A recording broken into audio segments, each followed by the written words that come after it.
नमस्कार दोस्तों, किसान आंदोलन में हर तरह के रंग आपको देखने को मिले हैं। मैं आपको आज एक तस्वीर वो दिखाऊंगा। पुराने ज़माने में किसान की शान होती थी, गांव की पहचान होती थी, गांव की भी शान होती थी। जिस किसान के पास वो बैलगाड़ी होती थी वो बड़ा समृद्ध किसान माना जाता था। लेकिन आज जिस किसान के पास बैलगाड़ी है वो गरीब किसान है। इस किसान आंदोलन में किसान ट्रैक्टर पर भी आया है और बैलगाड़ी पर भी आया है। अपने बैलों को साथ लेकर आया है और इस डिवाइडर पर बैलों को बांध दिया है। यहीं पर बैलों की सेवा भी की जा रही है।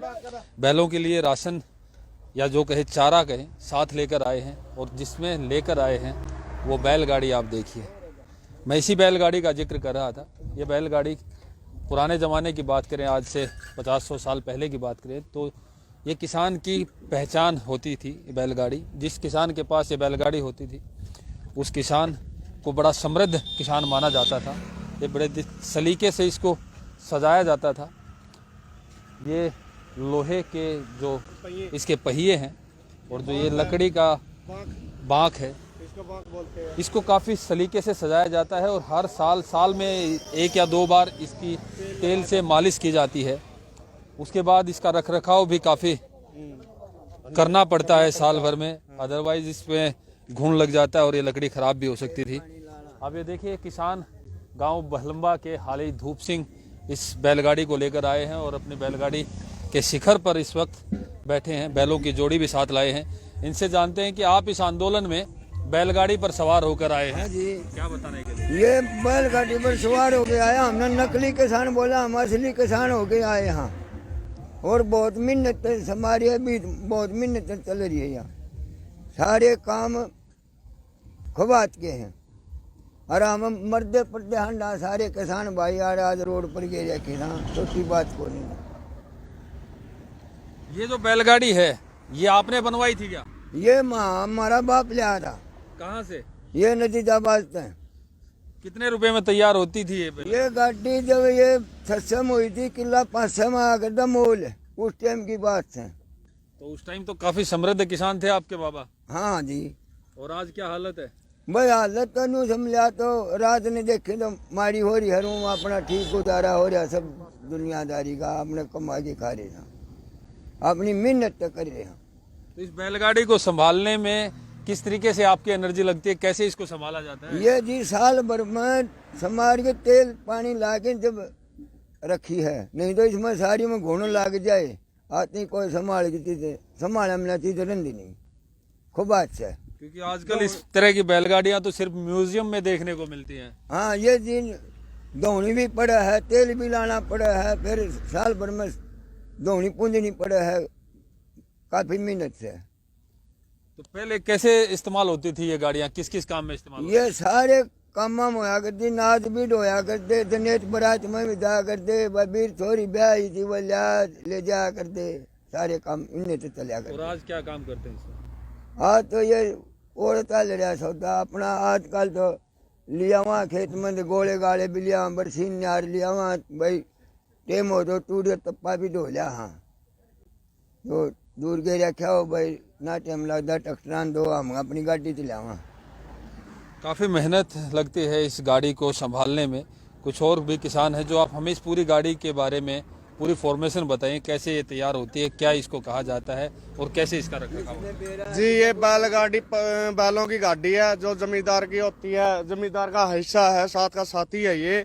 इसके साथ किसान सब कुछ कर सकता है, क्योंकि इसके जब पहले ट्रैक्टर ये ऐसा साधन नहीं था जो ये जमींदार के पास था। वो बहुत पैसों वाला या हिम्मत वाला किसान समझता था और इसके साथ हम ऐसा था कि जो कुछ है ये हमारा एक हिस्सा, हमारा साथ जो कुछ है यही हमारा साथी है। यो हम दिन रात जो काम करते थे बैलों के साथ में जाती थी हमारी महिलाएं, जो बेटा बेटियां जो लड़के साथ में जाते थे, इसमें बैठ के जाते थे और इसमें जो बाहर लाते थे इसमें लाते थे। अन्न जो भी अन्न पैदा होता है जो इसमें साथ में आता था, अपने घरों में आता था।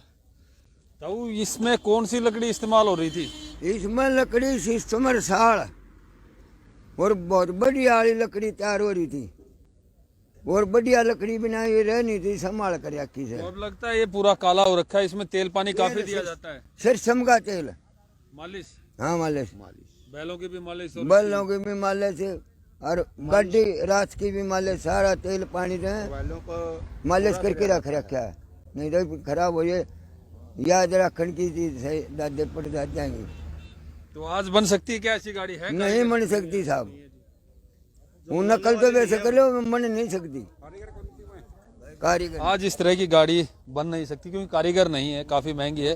उस वक्त जिस तरीके से बाबा ने बताया, उस वक्त 1 एकड़ का भाव 500 रुपये था और ये गाड़ी 600 रुपये में तैयार हुई थी, यानी कि 1 एकड़ से ज्यादा के भाव में ये गाड़ी तैयार हुई थी। और आज के वक्त जिस किसान के पास ये है, या तो शौकिया इस गाड़ी को रखेगा, या फिर ये म्यूजियम में मिलेगी, या फिर कोई गरीब किसान होगा उसी के पास ये गाड़ी मिलेगी। इस गाड़ी की पूरी फॉर्मेशन हम आपको एक बार दोबारा, यहाँ पर जुआ है, ये बैल बांधे जाते हैं, 2 बैल होते हैं, 2 बैल इस गाड़ी को खींचने हैं। कितना वजन होगा था वो इस गाड़ी में? अरे गाड़ी में होगा कोई 6-7 कुंटल, 6-7 क्विंटल और 2 बैलों की जोड़ी इस गाड़ी को। इस तरह की बैलगाड़ियों को देखने के लिए आजकल की पीढ़ी म्यूजियम में जाती है और ये गाड़ी सीधा किसान आंदोलन से हम आपको तस्वीरें दिखा रहे हैं। इसके जो पहिए हैं, इसमें किसी तरीके का बैरिंग का इस्तेमाल नहीं होता है। ये बैरिंगों का इस्तेमाल नहीं है जी इसमें जो लौकी है, दूरी बोलते हैं, जो रंजन बोलते हैं उसको, दूरी भी बोलते हैं, रंजन भी बोलते हैं उसको। कुछ और किसान हैं, हम उनसे जानेंगे। आप बताइए इस गाड़ी के बारे में, ये पहिए क्या कैसे? रंजन है जी इसमें, तो इसको टिंडी जी से उंगलियां कर दे सन से और उससे टिंडी की वक्त देसी घी इस्तेमाल किया जाता था, नूनी घी इस्तेमाल किया जाता था ताकि इसमें आवाज ना आए और बैलों को गाड़ी खींचने में किसी तरीके की परेशानी ना हो। ये आप देख सकते हैं क्षण की रस्सी, ये क्षण की रस्सी इसको बोलते हैं और इसको पूरी तरीके से बड़े सलीके से गूथा जाता है और उसके बाद इसमें तिरपाल या खरड़ कहते हैं, वो खरड़ बांध दिया जाता है। ये भी नाज ले आने के लिए खरड़ होता है ताजू। ये ताऊ जी, आप हमें इसका पूरा बताएं कि इसको क्या कहते हैं, इसको क्या कहते हैं और ये क्या है? हाँ सारी उधर आप देखिए, उधर देख के बताते रहिए। ये बताए बांक है। कौन सी है बांक? ये हाँ, ये डेगे, ये शाम की और ये मूंगी, ये मंगलवाए, ये शाम की पहिया पर की दोहरा सुए सकेल और ये टकानी गल के खुट्टे अगला गल ये तंदोई। ये ऐसे ऐसे शब्द हैं जो हमें तो समझ में नहीं आ रहे, चूंकि हम भी गांव से हैं, लेकिन जो पुराने बुजुर्ग हैं वो समझ सकते हैं क्या चंदोई होती है, क्या ये चंदोई है, ये डेगे हो, ये शामगी, ये बांक बंगलवाए, ये शामगी, ये टकानी, ये सुआ, ये सकेल, जो सारे देसी जुगाड़ कह सकते हैं, क्योंकि पहले इतनी टेक्नोलॉजी तो थी नहीं, लेकिन उस वक्त का जो व्यक्ति था, कारीगर थे, वो बड़े समझदार होते थे। ग्रीस का भी जुगाड़ घी के रूप में निकाल लिया था और तमाम जो ये खूंटे हैं, ये पहिए रोकने के लिए ये खूंटे तक लगाए गए हैं। इस तरीके से इस गाड़ी को बड़े तरीके से करीने से सजाया जाता था और पुराने वक्त में जिसके पास ये गाड़ी होती थी वो बड़ा अमीर, शानो शौकत होती थी, उसकी शानो शौकत की ये सवारी होती थी। इसी में बारात तक जाती थी, बेटी की विदाई भी इन्हीं गाड़ियों में होती थी। ये बैलों की जोड़ी देखिए, आजकल सड़कों पर आपको घूमते हुए मिलेंगे, उनको हम सांड भी कहते हैं, लावारिस आवारा पशु भी कहते हैं, लेकिन इनको बड़े सलीके से एक किसान को संभाल के रखा है। हर रोज इनकी साफ सफाई, इनको नहलाना भी पड़ता है और किसान लगातार। बाबा, आप इस आंदोलन में आए हैं, आप अपनी गाड़ी लेके आए हैं, एंटीक पीस है और आजकल एंटीकों की कीमत काफी ज्यादा है। हालांकि खेती किसानी में अब जिसके पास है उसको गरीब ही कहा जाएगा, क्योंकि खेती किसानी बट गई है, जमीन बट गई है। थोड़ी जमीन है, ये किसान इस वो जो अपने पुराने रात ले रहे हैं, ठीक है, बड़े जमींदार अपने ट्रैक्टर वक्टर ले रहे हैं और गरीब आदमी तो काम चलावा रेडू गाड़ी, रेडू भी से मेल का है, गाड़ी भी से मेल का। तो पहला तो इसमें बरात भी जाया करती थी, बेटी की विदाई होती थी, ई भी के काम आओ, तूड़ा ढूंढ के काम रहेगी बस। ये जी इधर दिखाई गई टेम रख रखी है और काम दो ट्रैक्टर ले रहे हैं, फिर ये शौकिया रख रहे हैं, बैलवीर गाड़ी भी। शौक भी बड़े अजीब हैं और शौकीन व्यक्ति इस तरह की गाड़ी को संभाल के रख सकता है। एंटीक पीस है। बाबा आप बात करेंगे, आप इसको दिखाने के लिए आए हैं कि हम किसान हैं, हम आतंकवादी नहीं है, खालिस्तानी नहीं है, लेकिन बात क्यों नहीं बन रही सरकार से? ये बात न्यू नहीं बन रही सरकार, हमने किसान मान रही, किसान नहीं मान रही हमने। और हम सौदा बल्लार गाड़ी बड़े ट्रैक्टर सबके में ले रहे हैं, हम किसान नहीं, रोड पर गिर दिए। लेकिन सरकार तो कहती है कि किसानों की आमदनी बढ़ाने के लिए, किसानों को खुशहाल करने के लिए। आमदनी क्या, हमने तो पूरा छाजा घना किसान बढ़ाने की जरूरत को नहीं, हमने अपना हिसाब चाहिए से क्या है कि भी चीज में हमारा बरकत नहीं जितना किसान से। ये भाव नहीं मिलता के ना भाव मिलता और ना हमने अपना हक मिलता। गेहूं MSP पे बिक जाए, करे बिक जाए, हमें इसी पर तो हमारा तो ऐसा काम कर रखा है। दो ये ऑनलाइन लिख दिए, गेहूँ लिखने तो है 20 कुंटल लिख दें, 3 कुंटल और 3 किलो तो ला गिरा अपने घर आ जावा। अगल तो बोला भाई। हाँ मतलब मंडी में आपकी पूरी फसल नहीं बिकती है? नहीं बिकती, हमारा गेहूँ 50 मन 6 कुंटल ले, बाकी का करते गालना उड़े उड़ते गाल के लिया, हमारी बिरयानी माटी 6 कुंटल फिर ले जाओ। पूरा नहीं ऑनलाइन कर दिया बिरयानी माटी रे, भाड़ा तो आप पढ़े लिखे हैं क्या? ना जी अनपढ़। तो फिर ऑनलाइन कैसे समझ में आएगा आपको? ये बताऊँ, हमने डाल के थोड़ा बता दो, हमने ऑनलाइन का क्या बेरा। आपके बच्चे भी खेती कर रहे हैं क्या? हाँ जी, कोई नौकरी में भी है? ना कोई नौकरी नहीं, हमने कोई नौकरी पैसा नहीं बाढ़। समझ में आ जाए ऑनलाइन? ऑनलाइन यू आ जाए यू थोड़ा अपना गिर जाते हैं।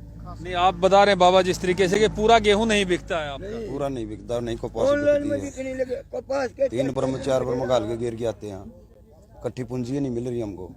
सरकार तो कहती है कि ऑनलाइन इसलिए किया ताकि जो असली किसान है उसकी फसल पूरी बिक जाए। हमारी नहीं बिकी, हम असली किसान, कोई नकली किसान आ रहे हैं यहाँ पर। किसी को भी पूछ ले जो नकली किसान हो, किसी बात में भी जमीन थोड़ी कम है, पर किसान तो हम भी हैं। तो सरकार अब हरियाणा में तो मेरी फसल मेरा ब्यौरा पोर्टल बना रखा है कि उस पर रजिस्ट्रेशन कराओ और जितना भी गेहूं होगा वो सारा खरीदना है। किसके ऊपर करवा, जमीन कम है, किले पाऊँ में 50, किसके ऊपर गिर गया हूँ मैं। ये वो दूसरा का 50 किलो का रजिस्ट्रेशन को नहीं होता। किसके हाथ दूसरा ही है, वादा मैं ठेके लेके बोल रहा हूँ कि मेरा तो 2 क्विंटल गेहूँ जाएगा, मेरी जमीन पर 2 क्विंटल राशन जाएगा, बाकी कहाँ ले जाएंगे हम। सरकार ऑनलाइन तरीके तो अपना रही है ताकि किसान को खुशहाल हो जाए, लेकिन उस पंजीकरण में भी मेरा फसल मेरा ब्यौरा में भी काफी। ये एक बात बता, पहले तो जाएगा 8 का, फिर आओगा खसम का, मजदूर ने जो मिलता जब बरस दिन होले हैं तेरा वापिस से हम देने 3-4 दिन में हमने था बरस दिन हम भी झूठे हो गए। टाइम पर पैसा भी नहीं मिलता है। नहीं पहले तो खाता में 8 का डालेंगे, फिर वो 8 खसम का दूसरा डाल लगा, जब वो देगा तो अन्ना देगा ना तो बिनु का भाई बाय नहीं है। देखिए 3 कृषि कानूनों से किसानों को खतरा तो ये है कि उनका मंडी सिस्टम खत्म हो जाएगा, उनका MSP खत्म हो जाएगा, लेकिन फिलहाल की स्थिति भी बड़ी विकट है। MSP तो है, यहाँ हरियाणा में मंडियां भी हैं, लेकिन कई तरह की ऑनलाइन पाबंदियां ऐसी हैं कि सरकार किसानों की पूरी फसल खरीदने का दावा करती है, लेकिन ये किसान हैं जो कह रहे हैं कि उनकी पूरी फसल बिकती नहीं, टाइम पे पैसा नहीं मिलता, बिकती भी है तो 2-3 बार लेके जाना पड़ता है मंडियों में। किसान की तकलीफ काफ़ी ज़्यादा है और उन्हीं तकलीफों से पार पाने के लिए किसान देखिए, बुजुर्ग किसान देखिए, ये बुजुर्ग किसान यहाँ पर सरकार से एक ही अर्ज, एक ही उम्मीद लेकर आए हैं कि सरकार उनकी बातें मान ले और तीनों कृषि कानूनों को रद्द करे, MSP सिस्टम को मजबूत करे, मंडियों को मजबूत करे, क्योंकि मंडियों में जो आड़ती हैं, जो इनकी फसल खरीदते हैं, उनसे इनका लेन देन चलता है।